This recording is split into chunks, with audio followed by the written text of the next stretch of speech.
ایسی چیز جو اللہ کے قریب کر دے، اللہ کی رحمت کے قریب کر دے، اسے وسیلہ کہا جاتا ہے۔ ہر نیک عمل اللہ کے راستے میں وسیلہ ہے۔ نماز بھی وسیلہ ہے، رشتہ داروں سے اچھا سلوک کرنا بھی وسیلہ ہے، صلہ رحمی کرنا بھی وسیلہ ہے، صدقات و خیرات کرنا بھی وسیلہ ہے، سچ بولنا بھی وسیلہ ہے، اللہ تبارک و تعالیٰ کی رضا والا ہر کام کرنا وسیلہ ہے، فرض بھی وسیلہ ہے، نفل بھی وسیلہ ہے۔ اگر اعمال اللہ کی بارگاہ میں وسیلہ ہے تو اللہ کے اولیاء بھی اللہ کی طرف وسیلہ ہے، اہل بیت بھی وسیلہ ہے، صحابہ بھی وسیلہ ہے، اور رب کریم کی بارگاہ میں سب سے بڑا وسیلہ رسول پاک کی ذات والا صفات ہے۔ سب سے بڑا وسیلہ حضور کی ذات، سب سے بڑا وسیلہ، سب سے بڑا وسیلہ اللہ تبارک و تعالیٰ کے محبوب کی ذات ہے۔ یاد رکھیے گا، مظفر وارسی کہا کرتے تھے کہ چلے نہ ایمان دو قدم بھی اگر تیرا ہم سفر نہ ٹھہرے۔ یا رسول اللہ، اگر آپ کو ساتھ لا لوں تو میرے ایمان کی گاڑی 2 قدم بھی نہیں چل سکتی۔ اور حضور، قبر، حشر، آخرت تو وسیلہ علیحدہ چیز ہے نا۔ میں تو زندگی کے شب و روز گزارنے کے لیے آپ کا محتاج ہوں، آپ کے بغیر، آپ کی سنت و شریعت کے بغیر میری زندگی بھی نہیں گزرتی۔ کہنے لگے چلے نہ ایمان 2 قدم بھی اگر تیرا ہم سفر نہ ٹھہرے، اور تیرا وسیلہ دیا نہ جائے تو زندگی معتبر نہ ٹھہرے۔ اور لبوں پہ ایاک نستعین ہے، پر میرا اس حقیقت پہ بھی یقین ہے، اگر تیرے واسطے سے مانگوں کوئی دعا بے اثر نہ ٹھہرے۔ نبی پاک بھی وسیلہ ہے، نیک اعمال بھی وسیلہ ہے۔ 2-3 قسم کے گروہ پیدا ہو گئے ہیں امت مسلمہ میں۔ یہ وابتغوا الیہ الوسیلہ کے تحت شاہ ولی اللہ صاحب محدث دہلوی رحمۃ اللہ تعالی علیہ، جو امت مسلمہ کے متفقہ امام ہے، تمام مسالک جن کا احترام کرتے ہیں، شاہ ولی اللہ صاحب نے لکھا ہے کہ وابتغوا الیہ الوسیلہ سے مراد یہ ہے کہ اللہ فرماتا ہے اکیلے نہ آ جانا، کسی مرشد کامل کا دامن تھام کے آنا، ایسے اکیلا نہ آ جانا کہ تیرا کو وارث ہی نہ ہو، کسی کا دامن تھام۔ اب 2-3 جماعتیں پیدا ہو گئیں، ایک سرے سے قائل ہی نہیں وسیلے کے۔ وہ کہتے ہیں جی نماز کا وسیلہ دے لو، روزے کا وسیلہ دے لو، حج کا وسیلہ دے لو، نبی پاک کا نہ دینا۔ وہ خدا کے بندو، نماز کا وسیلہ دینا درست ہے، میں نے شروع میں کہا کہ یہ بھی وسیلہ ہے، لیکن نماز پتہ نہیں قبول ہے کہ نہیں قبول۔ روزے کا وسیلہ دینا درست ہے، پر پتہ نہیں وہ قبول ہے کہ نہیں۔ حج کا وسیلہ دینا، حج نہیں دینا چاہیے، لیکن پتہ نہیں ہمارے حج ٹوٹے پھوٹے ہیں، قبول ہیں کہ اس رسول کا وسیلہ کیوں نہ دے جو ہر حال میں اللہ کی بارگاہ میں قبول ہی ہے، ہر حال میں اللہ کی بارگاہ میں۔ بلکہ اعلیٰ حضرت فرماتے ہیں بخدا خدا کا یہی ہے در، نہیں اور کوئی مفر مکر، جو وہاں سے ہو یہیں آ کے ہو، جو یہاں نہیں تو وہاں نہیں۔ تو یاد رکھیے گا، نبی پاک کا وسیلہ سب سے معتبر وسیلہ ہے۔ اب لوگ اس جھگڑے میں پڑ گئے ہیں، اور جتنی جتنی تعلیم عام ہوتی جاتی ہے، لوگ دروازے رسول سے دور ہوتے چلے جا رہے ہیں، بجائے اس کے کہ محبت رسول بڑھتی، نبی پاک کا قرب بڑھتا، اور ہم بھی بادشاہ لوگ ہیں، جس مرضی کی بات ہم سننی شروع کر دیتے ہیں۔ اور خدا کے بندو سنو، زندگی نبی پاک کے بغیر نہیں گزر رہی تو قبر حشر میں حضور کے بغیر کامیابی کیسے ہوگی؟ یاد رکھیں اور سمجھیں اس بات کو، اور اپنے عقیدے کو پہاڑ سے زیادہ تگڑا بنائیں۔ اس میں کوئی شک نہیں کہ نیک اعمال بھی وسیلہ ہے، پر بھائی مجھے تو اپنی نماز پر اعتبار نہیں، اس لیے کہ میں خلوص سے پڑھتا ہی نہیں۔ کئی جگہوں پہ کمی محسوس ہوتی ہے، کئی جگہوں پہ نقص محسوس ہوتے ہیں۔ روزے رکھے ہیں، ہمیشہ سے رکھ رہے ہیں، لیکن کوئی ایسا مان اور بھروسہ نہیں کہ بخشوائیں گے۔ حج اللہ تبارک و تعالیٰ توفیق دیتا ہے، ان لوگ جاتے ہیں، ہمیں بھی اللہ نے موقع دیا، ہم بھی گئے ہیں، دعا فرمائیں اللہ بار بار بلائیں۔ لیکن گزارش یہ ہے میرے بھائی سمجھ لیں کہ یہ چیزیں ہماری نظر میں کرتے ہیں، اللہ تبارک و تعالیٰ انہیں سبب رحمت بنائے گا، لیکن ہمیں اس پر کوئی مان کوئی تکبر، ہاں اگر بھروسہ ہے تو ذات رسالت ماں پہ بھروسہ ہے، نہ تیگو تیر پہ تکیے، نہ خنجر پر، نہ بھالے پر، بھروسہ ہے تو ایک سادی سی کالی کملی والے پر، نبی پاک صلی اللہ علیہ وسلم کی ذات پر۔ اب لوگ خشک زندگی گزارنا چاہتے ہیں، خشک سی نماز، اور بس جی بس نماز روزہ سیدھا کرو، یہ ہمیں کہاں لگایا جا رہا ہے؟ ہم خود بھی آگے نہیں جانا چاہتے، حالانکہ ہم نے وسیلے بنائے ہوئے ہیں۔ کئی لوگوں نے ایم پی اے وسیلہ رکھا ہوا ہے، ایم این اے وسیلہ رکھا ہوا ہے، یار 15-20 وسیلہ رکھے ہوئے ہیں، بلکہ امیر لوگوں سے سلام دعا رکھی ہوئی ہے۔ کس لیے؟ روز دعوتیں پکتی ہیں ہوٹلوں میں، یہ سارے وسیلے ہم نے بنائے ہوئے ہیں۔ عجیب معاملہ ہے، دنیا داروں سے وسیلے ہیں لیکن رب کریم کے بندوں سے ہم نے تعلقات نہیں رکھے۔ مزارات پہ جانا، اولیاء کی بارگاہ میں جانا، رب کریم کے بندوں سے پیار کرنا، صحابہ سے محبت کرنا، اہل بیت سے پیار کرنا، نبی پاک پہ درود پڑھنا، دنیا داری کا ہمیں پتہ ہے ہم نے کیسے بیچ میں سے بچ کے نکلنا ہے، ہمیں کس چیز کی حاجت ہے، دعوت پہ بلانا ہے تو کس کو چھانٹی کر کے بلانا، یہ سارا ہمیں پتہ ہے۔ جب شادی ولیمے کے اور سالگرہ کے اور عقیقے کے کارڈ لکھے جا رہے ہوتے ہیں تو پتہ ہوتا ہے اس کو رہنے دو، اس کو آنے دو، اس کو مس کر دو، اس کے بغیر گزارا نہیں۔ ان وسیلوں کا سارا پتہ ہے۔ اللہ رسول کے وسیلے کی بات آتی ہے تو ہم بھی فتویٰ پوچھنے چلے جاتے ہیں، ہم بھی تفصیلات پوچھتے ہیں، ادھر ادھر نہ جا۔ یاد رکھ، بغیر مصطفیٰ کے تیرا کوئی کام نہیں چل سکتا، بغیر نبی پاک کے تیری زندگی گزر سکتی، سوال ہی نہیں پیدا ہوتا۔ یہ وسیلہ ضائع نہ کر بیٹھنا، ایسے کسی کی بات میں نہ آ جانا۔ یہ ایمان ہے، یہ ایقان ہے، یہ لذت ہے، یہ حسن ہے، یہ سرمایہ ہے، کسی جگہ اس میں کوتاہی نہ کر لینا، ایک ذرہ برابر تیرے دل میں نقص نہ واقع ہو جائے۔ یاد رکھنا، نیک اعمال بھی وسیلہ ہے۔ اللہ کرے کہ ہمارے عمل ایسے ہوں کہ اللہ کی بارگاہ میں قبول کیے جائیں۔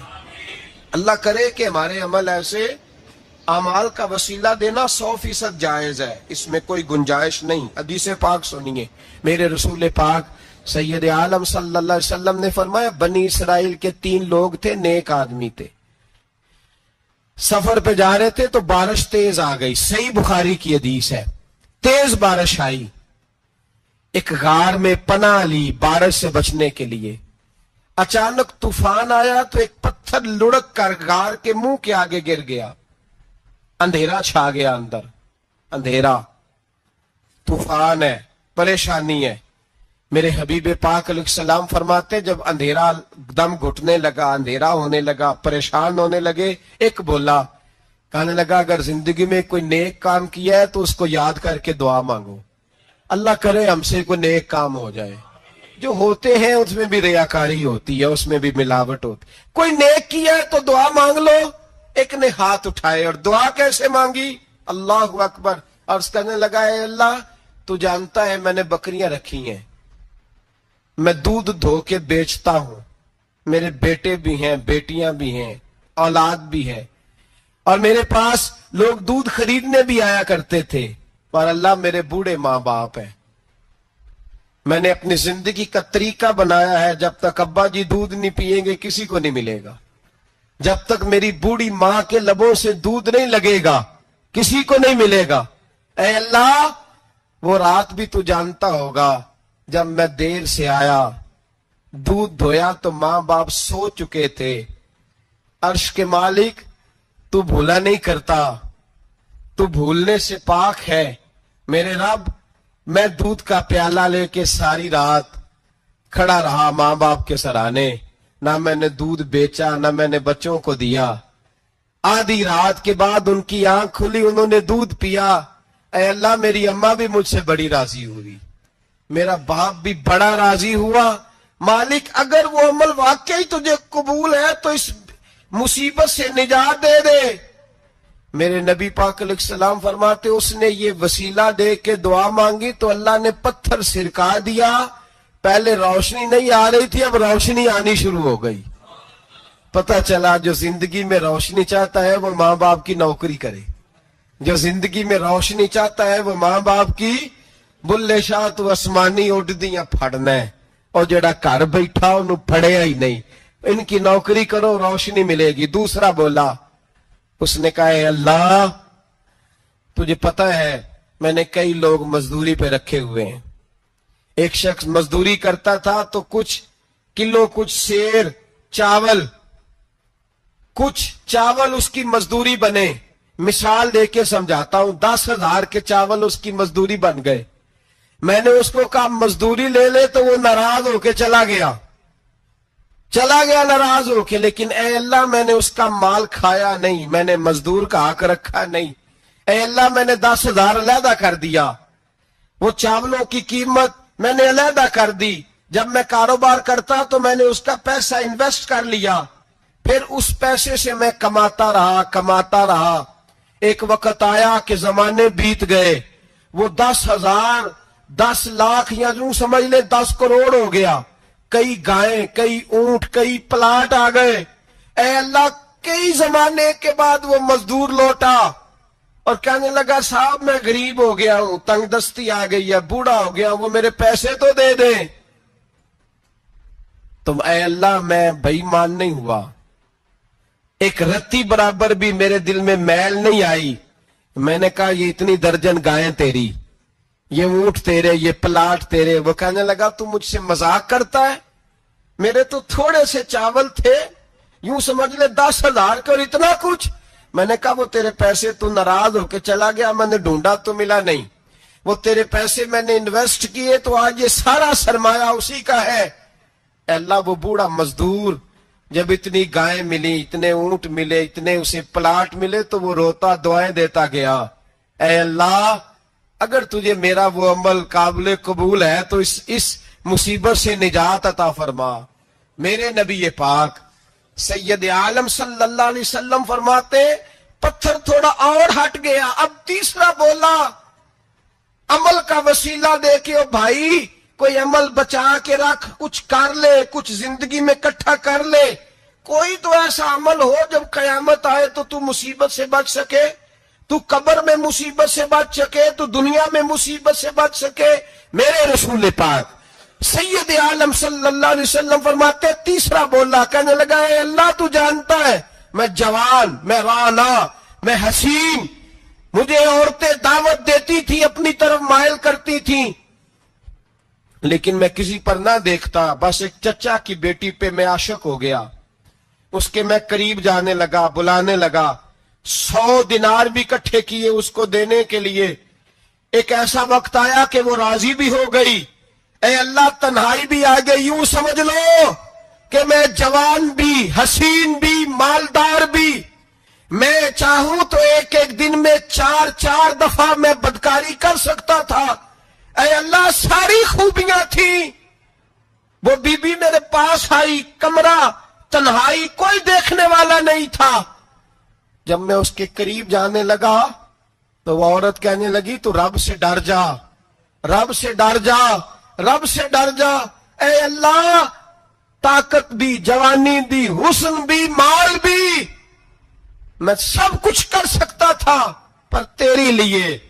اور اگر مسلمان ہوگا تو کہے گا اے اللہ تیرے رسول کے لیے، اے اللہ مدینے والے چاند کی بات مان کے، اے اللہ آمنہ کے معصوم کی بات مان کے، اے اللہ جناب فاطمہ الزہرا کے ابا کی بات مان کے، میں نے اپنے نفس کی خواہش کو کچلا اور کچل کر کے میں نے وہ گناہ نہیں کیا، اس کو آزاد کر دیا۔ اگر وہ عمل تیری بارگاہ میں قبول ہے تو نجات دے دے۔ میرے نبی پاک فرماتے ہیں بس دعا ختم ہوئی تو اللہ نے پہاڑ دور پھینک دیا، اللہ نے نجات دے دی۔ اللہ کرے میری ملت کے جوان کو بھی یہ نیکی نصیب ہو جائے، اللہ کرے ماں باپ کی خدمت کرنے والے بن جائیں، اللہ کرے ہم مزدوروں کا حق دینے والے بن جائیں، اللہ کرے ہم بے ایمانی دھوکے بازی کو چھوڑ دیں۔ اگر کوئی ایسا عمل ہوگا تو اللہ دنیا میں بھی نجات دے گا مشکلوں سے، قبر میں بھی اللہ نجات عطا فرمائے گا، قیامت میں بھی اللہ۔ عمل کا وسیلہ دینا رب کی بارگاہ میں جائز ہے، بولیے اللہ کے ناموں کا وسیلہ دینا جائز ہے۔ کوئی بھی عبادت اگر خلوص کے ساتھ کی جائے، میرے نبی پاک نے فرمایا فرض نماز پڑھ کے تو جو دعا بھی مانگے گا رب تیری قبول فرما لے گا. فرض نماز پڑھ کے جو دو دعا بھی مانگے گا اللہ تیری. اس کا مطلب ہے اعمال کی برکت سے اللہ دعائیں قبول کرتا ہے. اللہ دعائیں قبول. بس پھر وہی دعا کرتا ہوں اللہ ہمیں خلوص والے عمل کی توفیق عطا فرما. اچھا اگر یہ والا وسیلہ جائز ہے تو بتائیے نبی پاک کا وسیلہ جائز نہیں؟ عمل میں تو کوئی کوتاہی ہو سکتی ہے لیکن حضور کی وجاہت میں کوئی کوتاہی ہو سکتی، نبی پاک کی رحمت میں کوئی کمی ہو سکتی. ادھر سنو ایک پہلو ذرا گہرائی سے. ایک بات عقیدے کی اس کو یاد رکھنا، اللہ کو کوئی بندہ نا مجبور نہیں کر سکتا کہ ہم نے نبی پاک کو لا کے کھڑا کر دیا ہے تو اللہ مجبور نہیں ہو گیا. یہ سمجھ لیں اللہ مجبور، ایک مجبور ہوتا ہے ایک پیار ہوتا ہے. ان دونوں چیزوں میں اللہ کو اپنے رسول سے پیار ہے. نبی پاک فرماتے ہیں میں دعا کرنے گیا اے اللہ میری امت پہ قحط نہ آئے. اللہ نے فرمایا حبیب نہیں آئے گا. اے اللہ میری امت کے چہرے نہ بدلیں، گناہ کریں تو مسخ نہ ہو، حبیب نہیں بدلیں گے. حضور فرماتے ہیں میں نے ہاتھ اٹھایا کہ اللہ یہ آپس میں لڑے نہ. توجہ کرنا جملوں پہ. اے اللہ یہ آپس میں لڑے نہ. اللہ یہ بھی کہہ سکتا تھا حبیب یہ نہیں قبول کرنی دعا. اللہ بے نیاز ہے نا، چاہے قبول کرے اور چاہے. توجہ کرو غور کرو بات پہ. اللہ چاہے تو قبول کرے چاہے تو. اے اللہ میری امت لڑے نہ تو یہ نہیں فرمایا حبیب قبول نہیں کرتا. کہ محبوب یہ دعا مجھ سے مانگ ہی نہ. اے حبیب تو دعا مانگ، تو مانگے میں قبول نہ کروں یہ ہو نہیں سکتا. اس طرح کر یہ دعا مجھ سے. نبی پاک نے منافقین کے لیے دعا کرنی چاہیے کہ اے اللہ اے مولا تو مہربانی فرما، اے اللہ کرم فرما، منافقین کو بھی بخش دے. تو میرے رسول پاک علیہ السلام فرماتے ہیں رب کریم نے مجھے منع کیا اے محبوب یہ والی دعا، یہ دعا ہی نہ مانگ. یہ دعا اللہ کو کوئی مجبور کر سکتا، لیکن اگر اللہ پیار کرے تو. بھائی دنیا داری کا چودھری صاحب کا، مولوی صاحب کا، پیر صاحب کا ایک عام مشہور مقولہ ہے فلاں بندہ آ گیا تھا اس کو میں انکار نہیں کر سکتا تھا. کیوں جی؟ وہ بندوق لے کے آیا تھا، کر دینا تھا انکار. فلاں آدمی آ گیا تھا پھر میں اس کو انکار، اور فلاں بندے کو ساتھ لے آیا تھا اس کو انکار ہو سکتا. کیوں جی؟ دو باتیں ہوتی ہیں، یا پیار بڑا ہے یا عزت بڑی ہے. دو ہی باتیں ہیں، یا میں اس سے پیار بڑا کرتا ہوں یا میں اس کی. اللہ اپنے نبی سے پیار بھی بڑا کرتا ہے اور اپنے نبی کی عزت بھی بڑی فرماتا ہے. بس یہ سمجھ لے بات. وسیلے کا معنی یہ ہے کہ اللہ اپنے نبی سے پیار کرتا ہے، اپنے محبوب کو اللہ بڑی عزت عطا فرماتا ہے. نبی پاک سید عالم صلی اللہ علیہ وسلم کے وسیلے کا یہ حال تھا کہ صحابہ ہر کام کے لیے دروازے رسول پہ پہنچ جاتے تھے. پیاس لگی تو حضور کے پاس، بھوک لگی تو نبی پاک کے پاس. حضرت ابو ہریرہ کو حافظہ چاہیے تو نبی پاک کے پاس. کسی کو اولاد کی ضرورت ہے تو وہ رسول پاک کے پاس. کسی کو طاقت کی ضرورت ہے تو وہ بھی نبی پاک کے پاس. ہر آدمی جاتا تھا، انہیں پتا تھا دیتا خدا ہی ہے پر وسیلہ مصطفیٰ دیتا ہے صلی اللہ علیہ. اور حضور نے فرمایا انما انا قاسم. بخاری مسلم میں فرمایا میں تو بانٹنے والا ہوں، میں قاسم ہوں، میں قاسم ہوں. واللہ یؤتی، ہاں عطا کرنے والا اللہ ہے. میں قاسم ہوں اور دینے والا اللہ ہے. صحابہ ہمیشہ نبی پاک کے واسطے سے دعا مانگتے. انہیں پتا تھا اگر تیرے واسطے سے مانگوں تو کوئی دعا بے اثر نہ ٹھہرے. ترمذی شریف، ابن ماجہ، دیگر تمام کتب میں امام احمد نے اپنی مسند میں نقل کیا. حضرت عثمان ابن حنیف کہتے ہیں میں نبی پاک کے پاس بیٹھا تھا تو ایک نابینا صحابی آئے، عرض کرنے لگے یا رسول اللہ صلی اللہ علیہ وسلم میں نابینا ہوں، میرے لیے دعا کریں اللہ مجھے آنکھیں عطا فرمائے. دعا کریں. اب حضور نے پتہ کیا کہا؟ نبی پاک نے فرمایا دو باتیں ہیں، یا تو صبر کر لے یا میں دعا کر دیتا ہوں. صبر کرے گا تو اللہ جنت دے گا، یا تو صبر کر لے یا میں. صحابی بڑے پیارے تھے, کہنے لگے یا رسول اللہ جنت تو اللہ اپنے فضل سے دے گا ہی, میں نے نہیں صبر کرنا, مجھے آنکھیں چاہیے. اور پھر یہاں آ کے صبر کروں, این خزانے کے پاس جا کے صبر کروں, حضور میں نہیں صبر کرتا, اب دعا کریں. نبی پاک نے دعا سکھائی, فرمایا 2 نفل پڑھ جا کے اور 2 نفل پڑھ کے میرے وسیلے سے دعا کر. کیا کر؟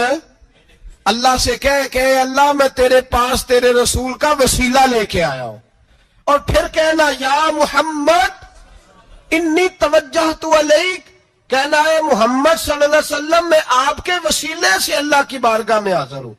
اور پھر اللہ سے کہنا کہ اے اللہ تو اپنے نبی کی سفارش میرے حق میں قبول فرما. کون سکھا رہا ہے؟ بولیے کس کو؟ بولیے. کہا جا میرے وسیلے سے جا کے دعا کر. حضرت عثمان کہتے ہیں وہ چلے گئے, 2 نفل پڑھے, حضور کے وسیلے سے دعا مانگی. فرماتے ہیں وہ چلے گئے پر ہم کوئی نہیں گئے. آپ کیوں نہیں گئے؟ تو صحابہ کا نظریہ بتاتا ہے کہ وہ گئے اس لیے نہیں کہ ہم حضور کا معجزہ دیکھ کے ہی جائیں گے. کہتے ہیں ہم گئے نہیں. تھوڑی دیر گزری تو وہ صحابی جو اندھے گئے تھے جب واپس آئے ہیں تو اللہ نے انہیں آنکھیں عطا فرما دی. گئے تھے تو نابینا تھے, آئے تو بینا ہے. میرے نبی پاک صلی اللہ علیہ وسلم کا توسل, حضور کا وسیلہ خود حضور نے سکھایا ہے, خود نبی پاک نے. اور صحابہ کرام علیہم رضوان اس مزاج پر پورے عامل تھے. حضرت عمر فاروق صحابہ میں ایک دانشور شخصیت کا نام ہے. علم کے لحاظ سے, عمل کے لحاظ سے, بصیرت کے لحاظ سے, تقوی کے لحاظ سے ایک بڑی انفرادی اور منفرد شخصیت ہے. حضرت عمر کے زمانے میں قحط پڑ گیا, بارش نہیں ہوتی, حالات بڑے دگرگوں ہیں, پریشانی ہے. لوگ سیدنا فاروق اعظم سے پوچھتے ہیں حضور اب کیا بنے گا؟ جو میں نے پہلے حدیث آپ کی خدمت میں عرض کی وہ ترمذی اور ابن ماجہ سے. اب جو حضرت عمر کی روایت عرض کر رہا ہوں یہ صحیح بخاری میں موجود ہے. حضرت عمر فاروق رضی اللہ تعالیٰ عنہ کا زمانہ مبارکہ, قلت آ گئی, قحط آ گیا, بارش شدید ہے, صحابہ پریشان ہے. جناب عمر فاروق رضی اللہ تعالیٰ عنہ سے کہتے ہیں حضور کرنا کیا ہے؟ حضرت عمر پہلے تو خاموش رہے, پھر حضور کے چچا جناب عباس کو بلایا, کوئی بات نہیں کی. جناب عباس کا بازو پکڑا اور کھلے میدان میں لے گئے. حضرت عمر دعا کرتے ہیں اور پوری امت کو دعا کا طریقہ بتلاتے ہیں. حضرت عمر کہتے ہیں اگر قبول کرانی ہے تو یہ طریقہ اختیار کرو, اگر اللہ کی بارگاہ میں دعاؤں کو مستجاب کرانا ہے تو یہ رنگ ہے جو امت مسلمہ کو میں سکھا رہا ہوں. حضرت عمر نے جناب سیدنا عباس رضی اللہ تعالیٰ عنہ کو کھڑا کیا سامنے اور دعا فرمائی, اللہم انا نتوسل الیک بنبیک, اے اللہ ہم تیری بارگاہ میں تیرے نبی کے وسیلے سے دعا کرتے ہیں, فتسقینا, ہمیں بارش عطا فرما. ہمیں کس کے وسیلے سے؟ حضور. اور پھر کہا اللہم انا نتوسلک بام نبیک, اے اللہ ہم نے اپنے نبی کے چچا کے وسیلے سے بارش عطا فرما. اے اللہ ہمیں اپنے رسول کے چچا کے وسیلے سے, حضرت عباس کے وسیلے سے بارش دے. صحابہ کہتے ہیں جب ہم گئے تھے دعا مانگنے تو خشک سالی تھی, اور جب گھروں کو آ رہے تھے تو ہمارے کپڑے بارش سے بھیگ چکے تھے. اللہ نے بارش عطا کس کے وسیلے سے؟ حضرت عباس. اچھا یہ بات یہاں قابل غور ہے, حضرت عمر کے وسیلے سے بھی دعا ہو سکتی ہے, دعا سیدنا عمر فاروق کے وسیلے سے بھی. لیکن حضرت عمر رضی اللہ تعالیٰ عنہ نے نبی پاک کے چچا, چونکہ حضرت عباس جب آیا کرتے تھے تو حضور کھڑے ہو کے استقبال فرماتے تھے آپ کو دیکھتا ہوں تو مجھے اپنے والد کی یاد آتی.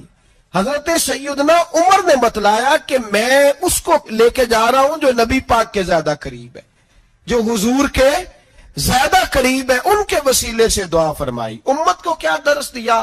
فرمایا جو بھی حضور کے قریب ہو اس کے وسیلے سے دعا کرو, اللہ تمہیں آسانیاں نصیب فرمائے گا. اب ہمارا حال یہ ہے, انتشار ہے, اختلاف, شک کی شک ہے, پریشانی. واضح حدیثیں موجود ہیں میں آج ایک صاحب کو پڑھ رہا تھا، پتہ نہیں لوگ کیوں پریشانی کا شکار ہیں، کیوں لوگ اس آزمائش کا شکار ہیں، کہتے ہیں جی وسیلہ نہیں دینا چاہیے، سیدھا سیدھا نیک عمل کرو۔ او میرے بھائی، میں نے کہا کہ اللہ کسی وسیلے کا محتاج، اللہ محتاج نہیں، لیکن اس کی عادت ہے وہ وسیلے کو پسند فرماتا ہے۔ باریک بات مشکل ہوتی ہے لیکن موٹی بات تو سمجھ میں آنی چاہیے نا۔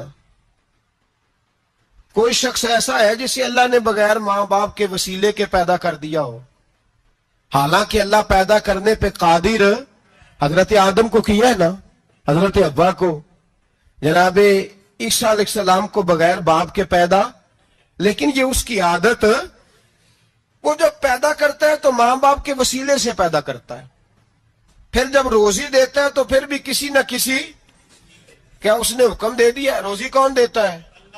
تو اللہ کا یہ حکم ہے کہ کنڈی لگا کے اندر پنکھا چلا کے سوئے رہو، روزی پہنچ جائے گی۔ کہتا اٹھ، کوئی سبب پیدا کر، باہر نکل، محنت کر، وسیلہ بنا۔ جو آدمی کہتا ہے جی میں کپڑے سی بھی خود لیتا ہوں، استری بھی کر لیتا ہوں، دھو بھی لیتا ہوں، اس سے سوال یہ ہے کہ بنا بھی لیتے ہو؟